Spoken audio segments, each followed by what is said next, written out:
Ahora sí. Buenas noches. Gracias por acercarse, gracias por estar. Gracias por saludar. ¿Tienen copas de vino como para poder brindar? Empezamos brindando. Salud.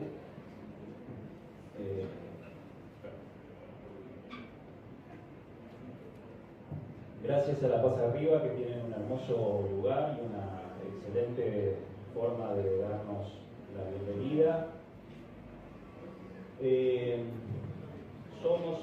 Somos porque ahí está Romina Lupino, que es nuestra diseñadora y la que se encarga del arte de los libros, la editora María Magdalena. Un aplauso, por favor.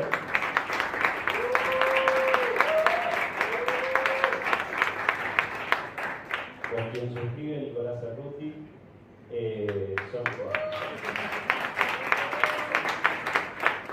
Somos las Furias. Siempre tenemos una broma interna que decimos: nacimos en pandemia. No lo íbamos a decir, pero ya que estamos, lo dijimos.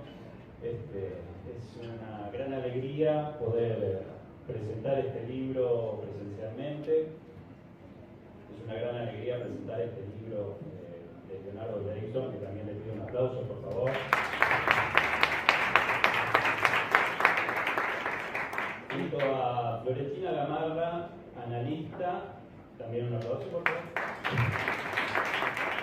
Matías Rutini. Muchas gracias. Bueno, vamos a dar inicio a la presentación. Ya han visto los agradecimientos. Florentina nos ha sorprendido con un cajón de cenizas, de los cuales vamos a tratar de leer ciertas cosas. Así que es parte de la improvisación, como le gusta a Leonardo, de la improvisación y de la música que vamos a escuchar. Espero que les sea grato todo esto. Empiezo yo. Bueno, los libros están allá, ¿sí? Para quien los quiera comprar. Esto es lo que también importa, ¿no? No vivimos de esto, pero hay que difundir la obra. A Leonardo Leibson lo conocí en una presentación hace por lo menos 9 o 10 años de nuestra querida María Magdalena.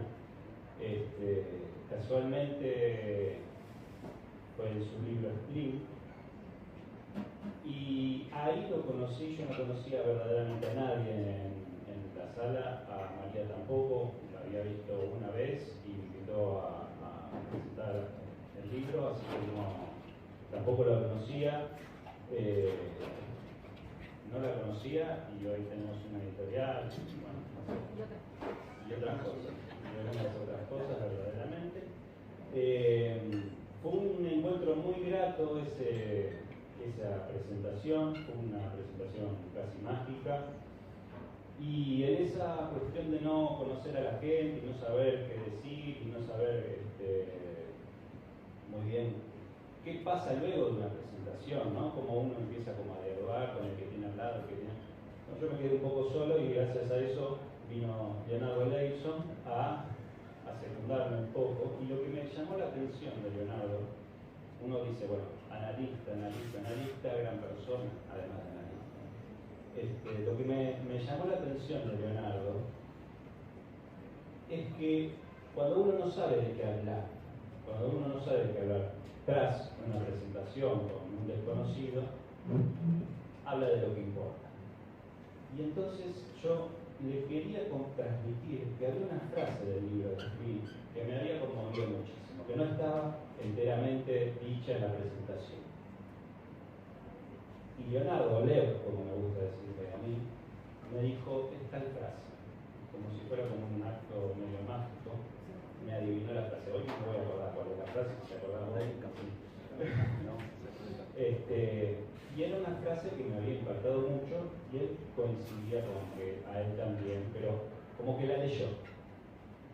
Esa lectura que hizo Lev con respecto a una frase no dicha, pero pensada, me dio como las coordenadas de lo que esta persona es. Él no leyó la frase de lo que a mí me podría interesar, leyó el clima, leyó la situación, leyó... Esto es lo que él hace, ¿no? Y leyendo, como dice en el libro, las huellas, incluso de lo no dicho, para con eso hacer algo al respecto. Yo sentí un profundo alivio en esa lectura que él hizo, y de la cual yo estoy muy agradecido, porque aparte la frase era una frase que me comprometía subjetivamente y él supo como también no agarrar esa frase y usarla como hacemos habitualmente los psicoanalistas, ¿no? Que la usamos en contra del otro y interpretamos salvajemente. Bueno, no, acompañó muy bien esa frase y eso me dio como la consistencia precisa de lo que es una persona, digamos, una persona generosa, una persona abierta al otro. La vida fue pasando en todo este tiempo, algunos de sus libros me convertí en su editor. En este libro particularmente lo hemos editado con María Magdalena y María ha tomado el duro trabajo de pulir la escritura. Yo me encargué más de otra cosa y el duro trabajo digo porque La Furia se caracteriza por ser una editorial que le interesa que sean escrituras no poéticas, pero que sean libros bien escritos, y eso implica un trabajo. Y Leibson se lo puso al hombro. Leibson tiene muy buena pluma, tiene ideas muy interesantes, tiene frases muy interesantes, frases que uno se podría hacer con una remera de la frase que hace Leibson. Uno hablen ahora después de la presentación. Podríamos haber hecho un merchandising con las frases de Leibson para la próxima, María, por favor. Son frases muy acertadas, muy despampanantes, y yo me haría remera con eso. Una de esas frases, que me parece que se repite como una especie de mantra, yo se las comentaba a María y a Leonardo, es esta que dice: la montaña no va al analista, entonces el analista, si quiere, si puede, va a la montaña. Los paréntesis, si quiere, si puede, de Leibson son espectaculares. Hay paréntesis kilométricos, pero te da una opción, te incluye en lo que está diciendo. Esta misma frase lo interpela o la improvisa de otra manera. Dice: la montaña no va al analista, es el analista el que puede ir a la montaña, ir a una disquisición. Y la tercera vez que aparece, dice: si la montaña no va al analista, el analista va a la montaña. A veces camina por ella, se adentra, trepa, sube, llega a alguna parte, hasta donde se puede, a veces un poco más. Llega y después tiene que bajar, volver. Y esto para mí es fundamental. Esta reversión de si Mahoma no va a la montaña, no va a Mahoma, Mahoma va. El analista va, pero el analista va también como analizante. Es importantísimo el trabajo que hace, la valentía que tiene Leonardo en este libro, el trabajo que hace como analizante, la propuesta, no solo como analista que lee en el decir y en lo no dicho del otro, sino como analizante, cómo se propone en la experiencia del pase. Va el analista a la montaña, vuelve, pero algo que a mí me enseñó este libro, que se los comentaba otra vez, es que cuando vuelve se trae algo de la montaña, y se nota que se trae algo de la montaña. No queda la montaña en un lugar y otra vez. Si uno pasa por la montaña, si pasa como pasa Leonardo, eso vuelve, ¿no? Está en Leonardo la montaña. Y para mí eso es importantísimo, porque eso no hace al recorrido de una persona y demás, sino hace a la posibilidad de, si está la montaña en uno, es porque algo uno dejó en la montaña, y lo que dejó es de un carácter muy vital, en el sentido de que es comprometidamente vital lo que ahí pasó. Podría seguir hablando, la verdad que me emociona mucho que él haya haya aceptado publicar este libro con las Furias, y sin más le quiero pasar la palabra a Florentina Gama.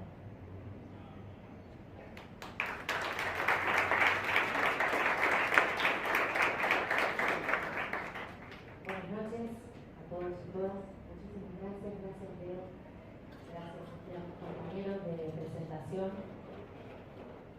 Ay, Leison, qué nervio, Dios mío. Bueno, yo voy a comenzar haciendo referencia a un paisajista de la dinastía Song llamado Guozi, quien dijo alguna vez: hay paisajes pintados que se atraviesan o se contemplan. Hay otros en los cuales es posible pasearse. Otros aún donde se desearía permanecer o vivir.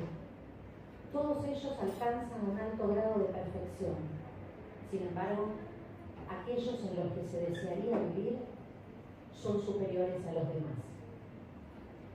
Este libro nos obsequia un cruce, un paso, un borde entre montañismo y psicoanálisis, entre paisajes y pasajes, palabras que se empalman con una I, que el sonido siempre bondadoso no distingue entre latinas o griegas.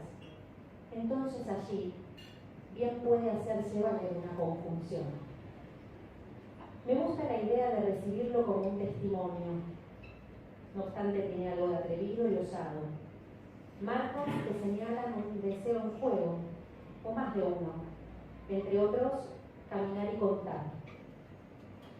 Es un libro que no metaforiza montañismo y psicoanálisis, no figura, tampoco representa, no ofrece equivalencias, no replica. Esta narrativa es mucho más que eso y a la vez mucho menos. No porque el menos juegue el desmedro, sino porque en él descansa la huella de un caminante que pudo atrapar, a la manera de un haiku, esa exquisita poética japonesa, la fugacidad de algunos instantes. Leonardo nos echa a andar entre letras por senderos montañosos, esos que encontramos en algún bello lugar del globo, pero también esos que recorremos en este aprendiz oficio de estar vivos, para lo cual no hay técnicas, pero tal vez se trate de entrenarnos, no sin adquirir ciertas destrezas. Leonardo nos advierte: atrapar la huella antes que se desvanezca. Lee y escribe entre montañismo y psicoanálisis. Y su lectura toca el cuerpo. Ese es el efecto que produce una escritura que da en el blanco y en el negro a la vez. Su escritura, entre luces y sombras, nos acerca a la experiencia de hacer acto de la contemplación, volver la huella. Atraparla es un modo de decir que un sendero se hace siempre al final del recorrido, que un rumbo pudo hallarse luego de haberse uno perdido un poco, y que viajar es entregarse a esa travesía. Atrapar la huella no es sin cuerpo, y cuántas son las que con él hemos y habremos de atrapar, justo en ese instante previo a quedar atrapados o desvanecidos, porque no solo la huella desvanece. Este libro devino un modo exquisito de contarnos un viaje, o mejor dicho, en plural, porque es al mismo tiempo muchos. Su autor nos invita a seguir las briznas de sus pasos, algunas estelas de aquellos senderos de montaña que son también posiblemente los de un análisis, o los de más de uno también. Atrapar es un modo de atesorar, como quien quiere guardar algo en un cofrecito con pequeños recovecos. Me permito compartir con ustedes algunas, tan solo algunas, de las que he logrado atrapar.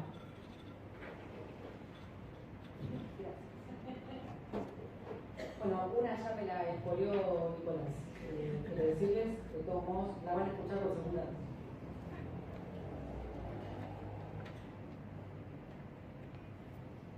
La montaña no va al analista, entonces el analista, si quiere, si puede, va a la montaña. Ir a la montaña es internarse en ella. Salir a la montaña es entrar en ella, o al menos es intentarlo. No coincido con aquellos que hablan de conquistar una cumbre, una ruta, una pendiente, un recorrido. como si se tratara de una lucha contra algo. Siempre podemos perdernos o tropezar con obstáculos o quedar sorprendidos por acontecimientos inesperados. Atrapar huellas es hacer con lo incierto, aventura y desventuras que nos excitan en horarios a veces insólitos, con lo misterioso, lo desconocido. Así es con ella, la montaña, claro, porque es ella cada vez. Al caminar puede suceder que pensar en la distancia que nos separa de una meta se convierta cada vez más en el principal obstáculo. Puede llevarnos a acelerar el paso, creyendo que eso nos aseguraría llegar. Sería algo así como un furor escándalo, no sé si observan en latín, ¿no? Escándalo sería escalar. Una especie de furor alpinista, parecido al furor curandis, aquella trampa de la que tanto nos advirtió Freud. Leonardo nos obsequia el paisaje de sus viajes entre montañas y pinturas. Nos invita a pensar montañismo y psicoanálisis, un camino que se va abriendo, no sin temor de no llegar, que poco a poco le va cediendo el paso al andar, hasta sacarle una buena ventaja. Cuando uno se entrega al sendero puede sentir que el tiempo se detiene, en cada paso.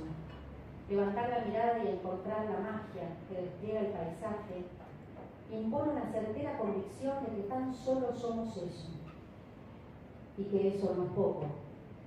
Porque es eso, con lo otro, ni adentro, ni afuera, ni arriba, ni abajo. Andar por la montaña es hacerse de ella en cada pisada. Pisarla es dejarse tomar para entrar en su mundo, ser la montaña. Dicen los pintores chinos cuando regañan a quienes creen que sus pinceladas las replican o representan. Ellos se vuelven la montaña con el sonido del trazo y así la inventan.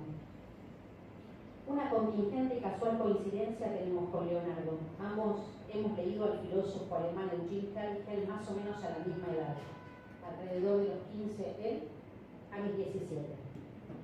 Un libro maravilloso cuyo título es El Zen en el arte del tiro con arco. Un libro que habla del acto y del no actuar, con ese sello japonés que tanto le interesó a Lacan. Se trata del arte de pensar y hacer fuerza sobre la cuerda, mas no forzarla. Y luego, liberarla sin intención, dejando que el tiro caiga del tirador como una fruta madura. De modo que el arco, la flecha, el arquero y el blanco se fundan, puesto que él no es quien dispara, sino que eso lo hace por él. Tengo cierto gusto por andar en la montaña, me gusta entrar en ella, mientras el sonido del viento acompasa el de mi respiración y lo invocante puede al fin resonar en los silencios. Lejos de representar una experiencia, Leonardo hace poesía al paso. Su andar escribe, al tiempo que escurre lo que queda atesorado en su cuerpo como marcas de su marcha. Mientras leía su libro no pude evitar la ocurrencia casi inmediata de dos palabras: trashumante y peregrino. No sé muy bien por qué, pero sin dudar fui a buscar sus significados, al menos los del diccionario, que por suerte nunca alcanzan. La transhumancia es una palabra ligada a humus y a tierra, que implica estar siempre en camino. Trashumante se forma etimológicamente del verbo trashumar, que se descompone en el prefijo latino trans, que significa de un lugar a otro. Y la raíz humus significa suelo, tierra. Por su parte, la palabra peregrino significa que va a visitar un lugar sagrado, generalmente caminando y por motivos religiosos, que anda o viaja por tierras extrañas que presentan dificultades. Y tiene una serie de adjetivos. Vos mirá, Leo. Dicho de una persona que anda por tierras extrañas. 2. Que por devoción o por voto va a visitar un santuario, especialmente si lleva el bordón o la esclavina. 3. Dicho de un ave que pasa de un lugar a otro. 4. Dicho de un animal o de una cosa que procede de un país extraño. Quinto, extraño, especial, raro, pocas veces visto. Sexto, adornado de singular hermosura, perfección o excelencia. 7. Que está en esta vida mortal de paso para la eterna. 8. Típico de Cuba, arbusto en las euforbiáceas, del que hay varias especies que da flores rojas. Del latín peregrinos, que significa del extranjero, viajero. En Roma se llamaban peregrini a las personas de condición libre que no eran esclavos, pero que por su procedencia extranjera no disfrutaban de la ciudadanía. De peregrinos nace el verbo peregrinare, que significa viajar al extranjero. Su adverbio latino, peregri o peregre, contiene su declinación, ager, que significa tierra. Estas palabras resultaron dos senderos que para mi curiosidad me condujeron al mismo lugar, a la tierra. Vamos con el segundo cortecito. Otra huella.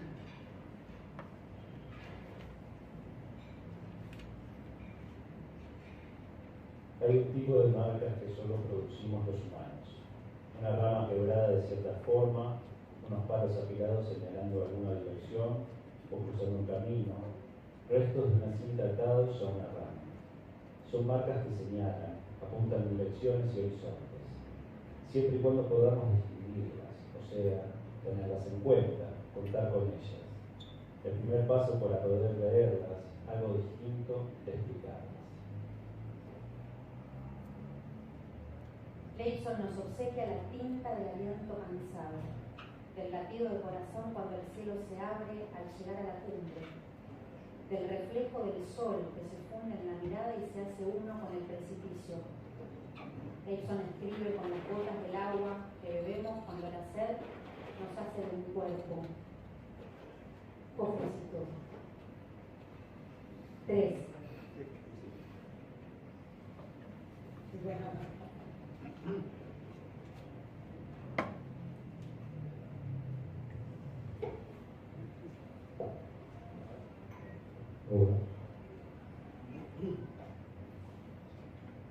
En el viaje del análisis no hay vuelta, es un viaje de ida. Hay sí un punto de llegada, el cual, ya sea definitivo o transitorio, y siempre es preferible este último, transitorio, por obvias razones, ese punto no figura en ningún mapa. No es llegar el acto de conquista, sino resonar al compás y que el ritmo abra el camino. Una experiencia de y a la que no se vuelve. ¿Alguna vez se preguntaron por qué alguien iría por tercera vez a la Aconcagua, al Everest o al Nepal? Leonardo nos alumbra una respuesta. Porque quizás ir por tercera vez a un lugar nunca sería volver al mismo. Nos hace saber que existen algo así como cumbres moebianas, por las que a veces andar rápido es una forma más de demorarse. De igual modo ocurre en un análisis en cuyos pliegues encontramos el embés que va abriendo el paso, un atajo, un sendero, un punto panorámico, pero quizá no el del turista, sino el del aventurero, ese que nunca saldría presentable en la foto porque sabe, efectivamente, que la cámara no puede llegar ahí, donde la mirada se rinde. Último cortecito.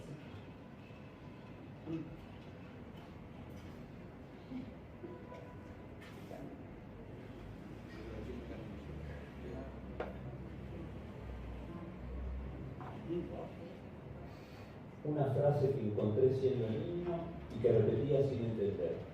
Sigo sin entender, pero es algo que resuena en mí desde entonces. Es el monólogo que concluye con los dos conocidos versos. ¿Qué es la vida? Un frenesí. ¿Qué es la vida? Una ilusión. Que toda la vida es sueño y los sueños, sueños son. ¿Qué es la vida? Un frenesí. ¿Qué es la vida? Una ilusión. Que toda la vida es sueño y que los sueños, sueños son. Este es un libro que hace litoral entre la vida y los sueños, entre las prisiones de la torre más alta en la que la neurosis puede habitar y la fuerza para nacer de nuevo. Singular traza la de este autor que aplasta lo universal, y al volver la vista atrás, hay quien atestigua que hubo sido. Acerca del pase y otras yerbas. Llegar al final para volver a salir. Porque empecinarnos en decir lo inefable e imposible engendra la magia de la escritura y de la poesía. La poesía tiene lugar cada vez que se logra hacer magia con lo imposible. Extraer las letras de la desgracia, atraparlas en presagios arbitrarios, aislados de los peligros del mundo para nacerse. Una mezcla entre nacer y hacerse. Salir para ir de la torre a la montaña. Un libro que abre el cuero, que acompaña y acompasa. Un libro cuyo relato enlaza y hace comunión. Este libro me hizo sentir menos sola en algunos desiertos compartidos. Eso es escribir un lazo, y también un puente, un cruce, un pase, que bien puede servirnos para salir de un designio de desventuras catastróficas y desgraciadas en busca de una nueva gracia, si es que así también se le puede decir a un nombre. Gracias, Leonardo, por recordar que nos seguimos encontrando en el camino. Gracias.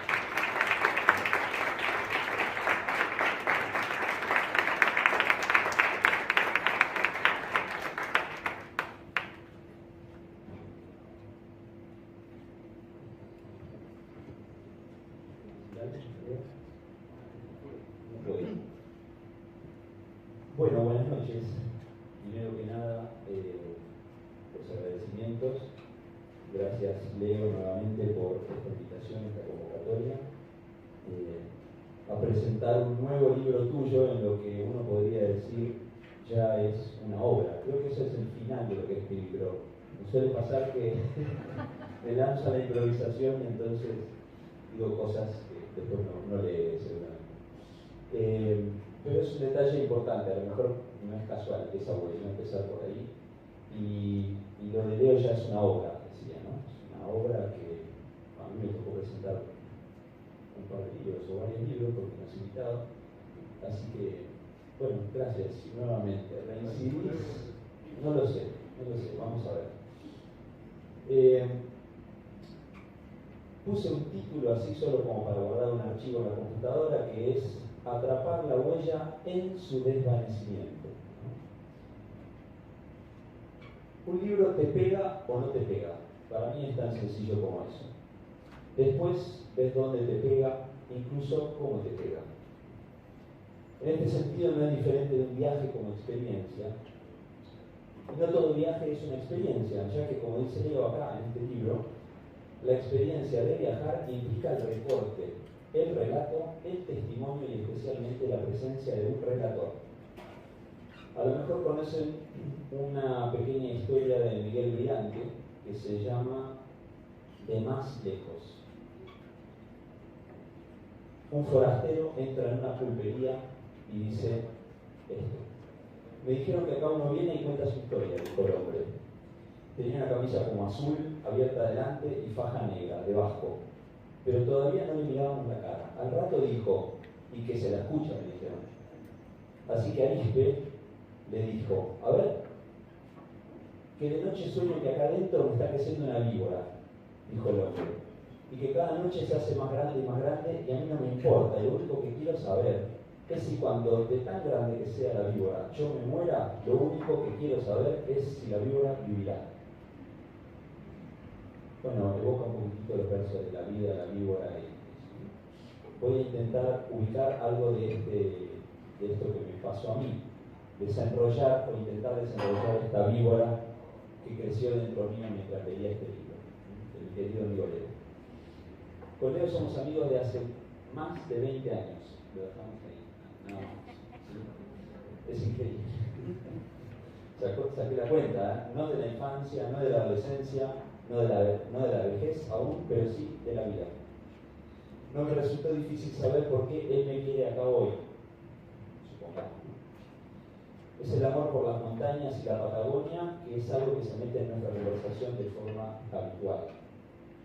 Nos conocimos tocando música en una cátedra de psicopatología de la Universidad de Buenos Aires, son cosas raras si las hay. Él no tocaba música, yo sí, estaba un poco más atrás que él, ¿no?, del escenario. Él fue bautizado como el tío Salvatore y relataba los tangos de terraza que compusimos juntos con él y con otros que dieron nombre a un CD. En esos tiempos aún existía el CD, como hoy aún existen los libros.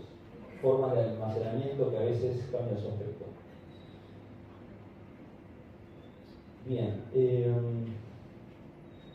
como en todo verdadero viaje, no de turismo, no de visita, no de trabajo, sino un viaje a secas como el que Leo describe en este libro, tenemos que tener en cuenta a ese viajero o a ese viajante. Porque lo que Leo evoca permanentemente es que es aquel que no sabe qué es lo que va a ocurrir. Eso es un viajero, en realidad. Es decir, claramente un mal marketing para una agencia de viajes, ¿no?, o de turismo. Venga y vemos qué pasa. Qué mejor que presentar un libro con Leo, ¿no? Siempre es un nombre que me llama la atención, Leo. Con él dejamos de hacer música, pero bueno, hemos hecho otras cosas juntos, por supuesto. Pero conservamos a lo mejor ese gusto por la música y por la palabra escrita y sus resonancias, ¿no? Los buenos libros y los buenos vinos son el descanso de los buenos viajes. El retorno a un lugar que, como él dice, nunca es, no siendo el mismo que se fue de ese lugar, ni el viajero. ¿Sí? Estamos entonces frente a un procedimiento que modifica el viaje a quienes lo atraviesan. Me refiero a las montañas y al psicoanálisis. Un crossroad, diría, o sea que no suena igual en español, ¿no? Un cruce que este libro nos propone. Somos amigos con Leo, pero también colegas, psicoanalistas. En esto cada uno podrá elegir qué quiere decir. No somos solamente Dantes, viajeros, sino también Virgilios y acompañantes de viajeros, por ejemplo. Y acá vuelvo al libro que hoy nos convoca y que tiene un subtítulo: Montañismo y psicoanálisis. Es un libro escrito por un psicoanalista que en sus descansos es montañista, o un montañista que lee, y más aún, un analista que va a la montaña, o la montaña viene a él.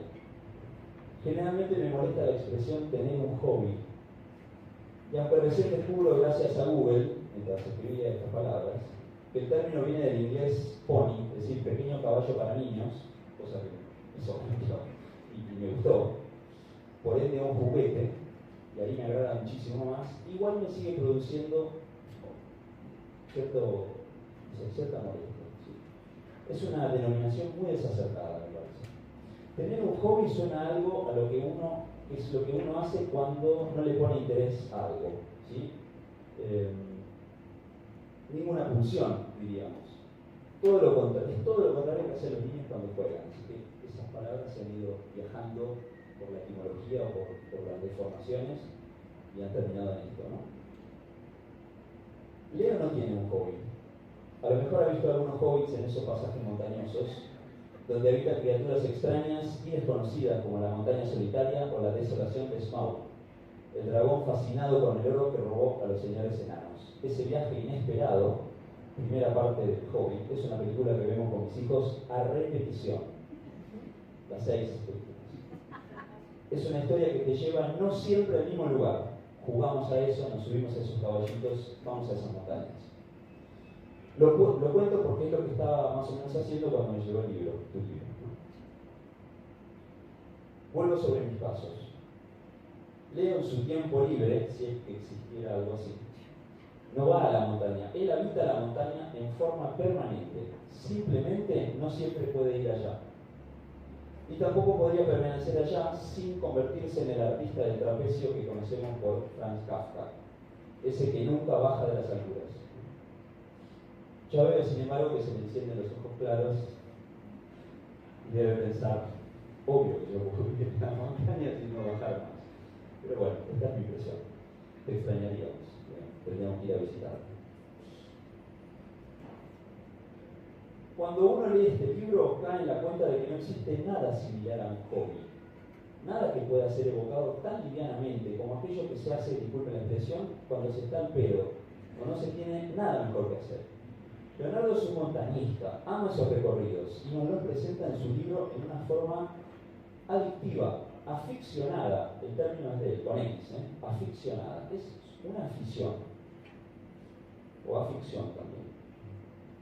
Lo que él detecta, y lo bien que lo hace, es que el psicoanálisis y las montañas tienen, para quien lo practica o frecuenta asiduamente, reglas similares, intersticios parecidos, recovecos sorprendentes. Encuentra esos parecidos que Freud evocaba cuando hablaba del cirujano o del partero, incluso del arqueólogo. Son esos parecidos entre algunas prácticas o deportes o actividades que evocan al analista una posibilidad de transmisión de su arte. Ricardo Piglia lo ha comparado con el arte de la natación, el psicoanálisis, el arte de mantenerse a flote. Yo mismo he escrito sobre la relación entre el psicoanálisis y la práctica del aikido. Siempre encuentro mucho mejor la comparativa con algo que se practica efectivamente y con el cuerpo. No la comparación teórica, no la idea, lo interesante, lo llamativo, lo intelectual. No es lo que encuentro en este libro, al menos. Pues el psicoanálisis no es un ejercicio intelectual y Leo es uno de los colegas a los que he escuchado y leído hablando sobre esto. El análisis se practica con el cuerpo. Tal vez único final de análisis para un neurótico común, cosa que también se evoca en el texto.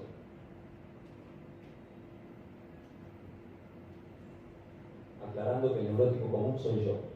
Leo es un tipo extraordinario y aparte muy fuera de lo común, por eso puede escribir estos libros. Sin embargo, lo extraordinario acá es que Freud, ni ningún analista que yo conozca, ha escrito un libro entero con una mera metáfora o un símil, como dice López Ballestero en sus traducciones, ¿no? Es decir, el psicoanálisis como ir a la mitad. Es acá donde este libro deja de ser su propia promesa inicial. No es solo un diario de viaje, sino también un libro de psicoanálisis. Psicoanálisis a lo Leonardo Leibson. Y acá va otro elogio.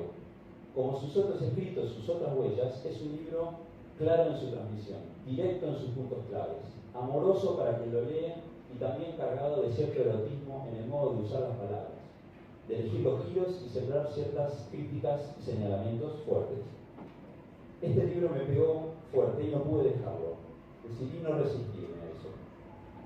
No obstaculizar esa invitación a leerlo y, como lo dice él, en lo que podría decir mi capítulo favorito, si es que podemos elegir así, un capítulo que se llama Montañas ásperas, los puntos ir más allá. Es en donde Leo habla del esfuerzo de un modo muy interesante, ¿no? Él dice, muchas veces me he preguntado y me han preguntado cuál es el propósito de tanto esfuerzo y para qué uno quiere hacerlo. Salteo algunos párrafos. Si sabemos encontrar la manera de pasar, podremos pasar. Tal vez sea ese el sentido del esfuerzo, no solo como el desafío a vencer o la satisfacción narcisista del yo puedo.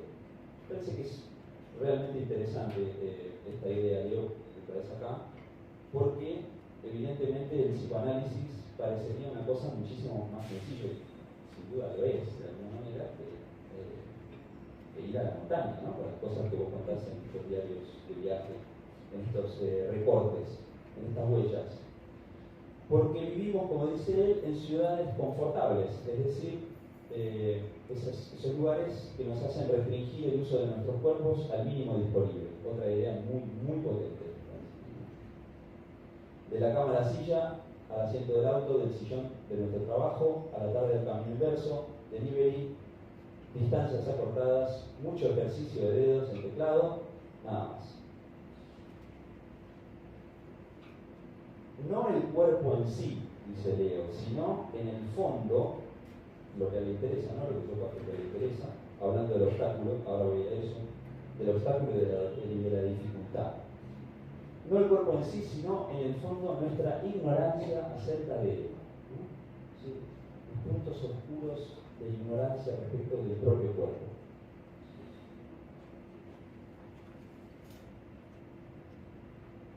A la montaña no le interesa ser astuta ni compite en fuerza.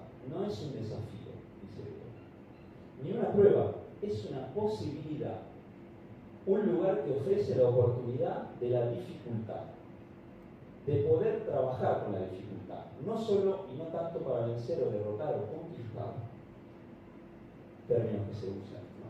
Para la montaña, conquistar o llegar a la cima, etc., tener cierto éxito o cierto fracaso, sino porque avanzar en y con la dificultad nos permite encontrarnos de otro modo.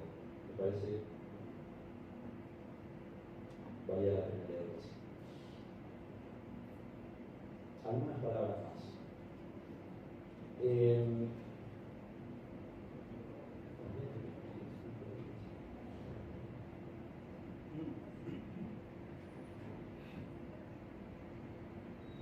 Como si esto no alcanzara, el libro me pegó también en otro lado. Comparto con su autor, mi amigo, mi colega, una especie de tío, otra cosa más. Compartimos el gusto por el fuego, por hacer asados, la leña quemada, la reunión, el olor a humo, el dormir a la intemperie, las noches demasiado estrelladas y los equipos de campo. En resumidas cuentas, nos gustan los refugios. Y acá hay que detenerse un poco también porque él habla de refugio refiriéndose a una escuela de psicoanálisis. La escuela de la que yo también soy miembro, al igual que él,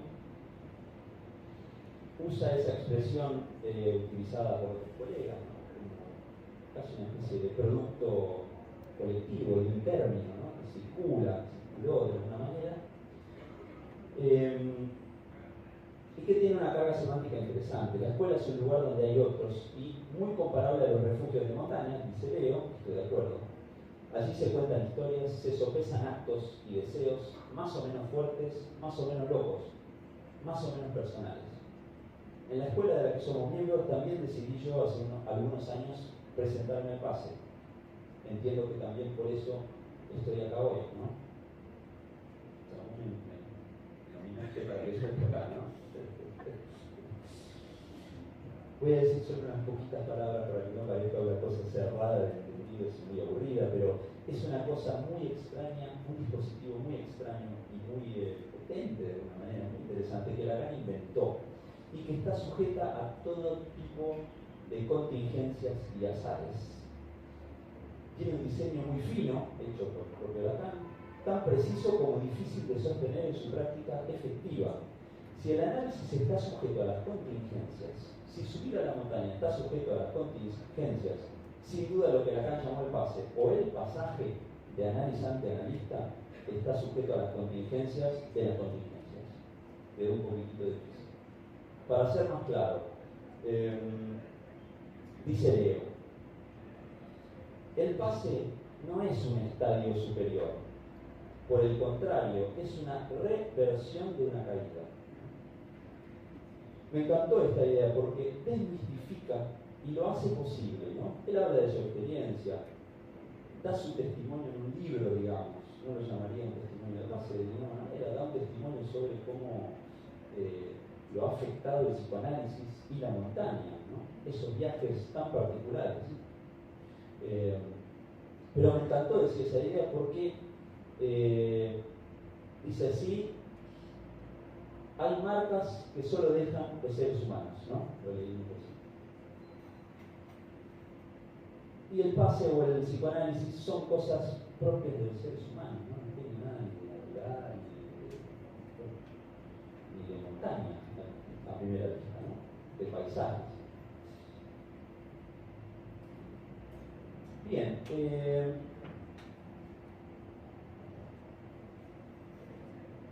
Leo dice, por ejemplo, ya para ir concluyendo, no sabe las palabras a Leo mismo, que es el autor, o a quien quiera tomar la palabra. Él cuenta cómo se hizo analista en 3 sesiones, ¿no? Tienen que leerlo, yo no se los puedo contar. Pero cómo para esas 3 sesiones se necesitaron, bueno, gran cantidad de años, de muchísimas sesiones, digamos, ¿no? hay cierta ironía en eso, pero también hay pasajes de precisión quirúrgica sobre la lógica extraída de un caso, digamos, ¿no? Para ir a psicoanálisis que se practica. Él dice mucho sobre esto. Lo quiero citar solamente en la página 118. Paisaje y pasaje son palabras cercanas. Eso no es banal. El pasaje es cuando logramos franquear una búsqueda y algo del paisaje nos cruza y nos deja marcados. Algo del paisaje nos deja marcados. Como cuando decimos algo que nos sorprende y al mismo tiempo se nos escapa. El pasaje es ese efecto, al que podemos llamar sujeto, dice Leo. Otra vez la jerga, pone entre paréntesis, que se entromete en el discurrir del discurso corriente y acciona un efecto de creación, fugaz y desvaneciente, pero que señala un recorrido, ¿no? Una huella señala un recorrido, o dos huellas, ¿no? Esa huella que se desvanece pero que deja que atrapemos algo, ¿no? Atrapar algo justo antes de que se desvanezca, es decir, hace coincidir la lógica extendida en muchos años y la lógica del instante en donde se atrapa algo, ¿no? Un instante que puede volar rapidísimo. Esa huella que se desvanece pero que deja que atrapemos algo, un instante antes que desaparezca. Un fragmento de vacío que nos trastoca. Bueno, me parece que este es un libro muy interesante. Es difícil no comentar algo a mí me resulta difícil no comentar algo de mi propia experiencia de lectura y de cómo me pegó un libro y tratar de evocarlos y invocarlos y convocarlos a todos a hacer su propia lectura. Gracias, León.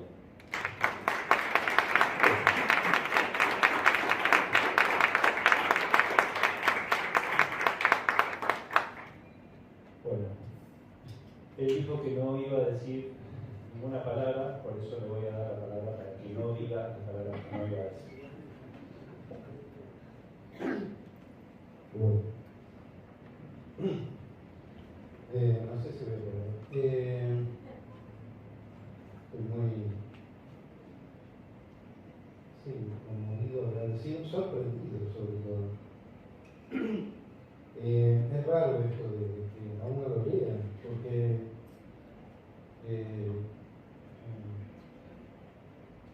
yo no sabía que había hecho todo eso.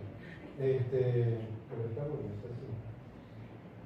A ver, bueno, en realidad lo que yo quiero es agradecer, por empezar a agradecerles a todos ustedes que están acá en este sábado bastante gris, frío y lluvioso. El libro está dedicado dice así, a mis amigas y amigos de las montañas. Algunos están hoy presentes acá, y les agradezco especialmente. Algunos no han podido venir, algunos porque se fueron de viaje y no sé cuándo volverán. Otros se han ido de viaje y volverán en breve, por suerte. Les quiero agradecer muy especialmente a las Furias, Nicolás Arruti, Magdalena, María Magdalena, Romina Lugino y toda la gente de las Furias, porque eso de hacer de un montón de papeles escritos un libro, una cosa, un objeto tan impactante, a mí realmente cuando lo vi me conmovió a Romina especialmente, le quiero agradecer, y todo el laburo que se tomaron Nicolás y María de leer, volver a leer, y mandarme, no, acá esto mejor, y si fuera así conviniendo, me tiene un poco de miedo. Y si por ahí en vez de tal cosa ponés tal otra, y si no se podrá encontrar una manera distinta de decirlo, porque ya lo decís 3 renglones arriba, sí, tiene razón. ¿Cómo no? Bueno, y después lo volví a leer y estos días y dije, no, pero hay que hacerlo todo. Le quiero agradecer mucho, y sobre todo le quiero agradecer a ver, este libro surgió porque sí, porque medio en chiste, muy en chiste en realidad, un día después de haberme raspado todo con una bajada de piedras que está contada ahí, y haberla pasado realmente feo. Pues yo lo digo, pero ir a la montaña no es una cosa, no es un jardín de rosas, no es ir a divertirse todo el tiempo, no es Disneylandia. Justamente por eso es tan interesante, me parece. Y después de eso me quedé charlando con un amigo de Bariloche que está muy presente en el libro, que se llama Pepo Zurro, y a quien le agradezco mucho en especial porque me introdujo realmente en la montaña así a esta edad, a la vejez, siempre a mí me gustó, pero ahora fue como meterme de otra manera. Y le quiero agradecer también a alguien que está acá, que se llama Rodrigo Mazola, que es mi entrenador, el que me dijo, vos podés a poder. Vos vas a poder. Cuando yo no podía correr 50 metros, siempre nos acordamos de eso, y ahora no puedo correr mucho más, pero puedo hacer algunas cosas que antes realmente no podía ni soñar. Y yo creía que estaba bien encima de eso. Porque además eso es lo que a mí me llevó a escribir este libro, que también con Mario Beteo, que está por ahí, hemos transcurrido la montaña, y con varios otros, y con los amigos que están acá, que me alegro mucho de haberlos elegido, porque bueno, tenemos eso en común. Pero por supuesto hay otras cosas, puede ser el aikido, puede ser la navegación a vela, puede ser la música, el meterse con instrumentos, el meterse con el teatro, el meterse con algo donde el cuerpo sale de esa cosa citadina, confortable, habitual, rutinaria.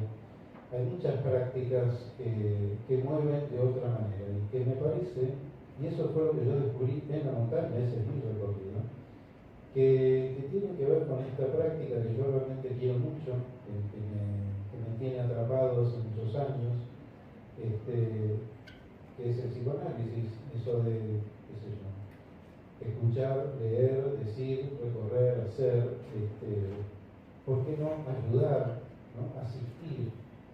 Bueno, tiene eso también, ¿por qué no hay que tener tanto? Son medio malas palabras generalmente, el analítico, pero existe eso también. Sorprenderse, ¿no? Ver qué hace uno con los obstáculos, descubrir los obstáculos y poder meterse con ellos y descubrir que realmente meterse con los obstáculos, o sea, con las preguntas, es una de las pocas cosas realmente interesantes y divertidas y vitales que hay en esto. Les quiero agradecer además a los tres presentadores porque hay algo que este libro es distinto porque no sé, si salió así. Es cierto que pongo cosas que no he puesto en ningún otro lado, casi no hay citas, no hay referencias bibliográficas, no es una tesis ni nada que se le parezca. Es tratar de ver qué pasa con el psicoanálisis si no le ponemos humor, si no le ponemos cuerpo, si no le ponemos un poco de poesía, si no le ponemos esa pasión, ese interés, esa cosa que nos puede mover de otra manera. Y no quiero aburrir más, así que les agradezco nuevamente y especialmente a los presentadores y a la gente de las Julias otra vez y a todos ustedes realmente por haber venido, por acompañar esto y espero que podamos seguir viajando mucho. Es un viaje. Gracias.